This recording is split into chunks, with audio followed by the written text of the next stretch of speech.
आखिर क्या कारण था कि आर्किमिडीज नंगा दौड़ता हुआ अपने राजा के दरबार में पहुंचा था? इसके पीछे की असली कहानी मैं आपको बताने जा रहा हूं।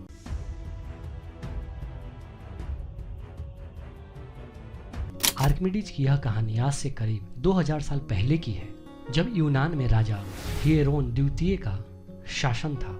दरअसल यूनान के राजा ने एक सुनार को कुछ सोना दिया और उससे अपने लिए सुंदर सोने का मुकुट बनाने के लिए कहा, लेकिन सुनार बहुत धूर्त था। वो सोने में चांदी या तांबे जैसी कोई चीज मिला देता था और राजा को यह बात पता था। राजा के द्वारा दिया गया सोना लेकर सुनार चला गया और कुछ दिन बाद वो मुकुट को लेकर राजा के पास आया। जैसे ही राजा ने उस मुकुट को पहना तो राजा को कुछ शक हुआ। राजा ने बहुत सारे लोगों को बुलाया और उनसे पूछा कि क्या कोई हमें बता सकता है कि इस मुकुट में मिलावट किया गया है या नहीं। तो वहां पे जितने भी लोग थे, कोई भी ये सिद्ध नहीं कर पाया कि सोने में मिलावट है।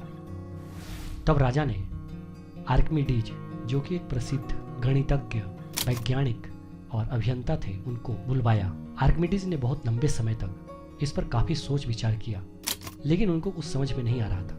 एक दिन वह पानी से भरे टब में नहा रहे थे।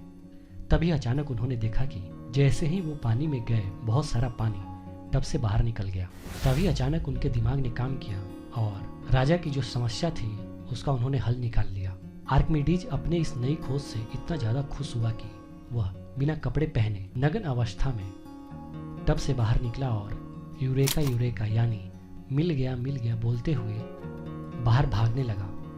और उसी नग्न अवस्था में वो सीधे राजा के दरबार में पहुंच गया। जैसा कि मैंने आपको पहले बताया कि आर्किमिडीज एक गणितज्ञ थे। आर्किमिडीज यह जानते थे कि सोना ज्यादा सघन होता है। अगर कोई अन्य चीजें इसमें मिलाई जाएगी तो मुकुट की अपेक्षा में कुछ बड़ा बनेगा। और फिर मुकुट का आयतन नापकर उसे पानी में डुबाया गया और फिर उतना ही शुद्ध सोना पानी में डुबोया गया।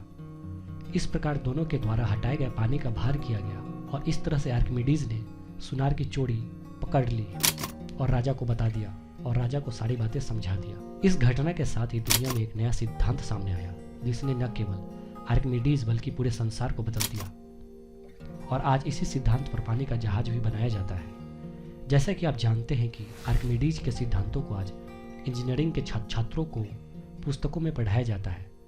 शायद आपने भी पढ़ा होगा। पानी में चलने वाले सभी जहाज अथवा पनडुब्बी आर्किमिडीज के द्वारा बताए गए नियमों को ध्यान में रखकर ही बनाए जाते हैं। तो दोस्तों, ये थी कहानी आर्किमिडीज की। आखिर वो क्यों नंगे दौड़े दौड़े राजा के दरबार में पहुंच गए थे। अगर आपको इस तरह की जानकारियां अच्छा लगता है तो कृपया करके इस चैनल राइज ऑफ भारत को जरूर सब्सक्राइब करें।